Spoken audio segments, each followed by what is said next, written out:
MA প্রথম সেমিস্টারের পরীক্ষা হয়ে গেল, কিন্তু আকাশ এখনও সেভাবে এদের সঙ্গে পরিচয় করতে আসেনি। এমনকি এদের প্রতি তেমন আনুগত্য প্রদর্শনও করেনি। মেদিনীপুরের কোনো একটা অখ্যাত কলেজ থেকে সে এসেছে। এই তো সবে মাস পাঁচেক হয়েছে। একটা পরিচয় সভার অনুষ্ঠান করা হয়েছিল, কিন্তু সেখানেও সে উপস্থিত হয়নি। পঞ্চরথীর তো মাথা গরম, এটা মেনে নেওয়া যায় না। তাই সময়ে অসময়ে ওকে তির্যক মন্তব্য করে, পায়ে পা দিয়ে ঝগড়া করার চেষ্টা করে, কিন্তু আকাশ এসবকে বিশেষ আমল দেয় না। এই তো সেদিন অফ ক্লাসে সকলে কমন রুমে বসে গল্প করছে। আকাশ লাইব্রেরিতে যাচ্ছিল, হঠাৎ কাকন বলল, দেখ দেখ নায়ক যাচ্ছে। রিমা বলল, নায়ক নয় রে, হিরো, তামিল ফিল্মের হিরো। বলেই সে খিলখিল করে হেসে উঠল।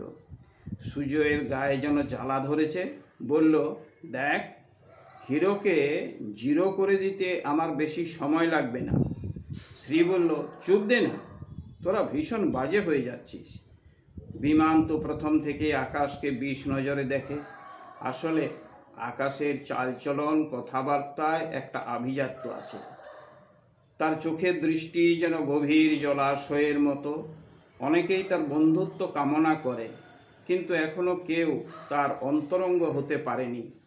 বোধহয় সেই সকলকে এড়িয়ে যায়। একটা গাম্ভীর্যের আবেষ্টনীর মধ্যে সে নিজেকে গুটিয়ে রাখে। অনেকে এটাকে তার অহংকার বলে মনে করে, তাই বিশেষ করে পঞ্চরথীর গাত্রজ্বালা।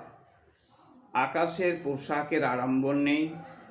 একটা নীল জিন্সের প্যান্টের সঙ্গে একটা হালকা গোলাপি রঙের টি শার্টে ওর সামলা রং বেশি ফোটে।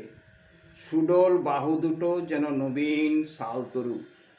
মাথা চুলগুলো প্রায় অবিন্যস্ত থাকে।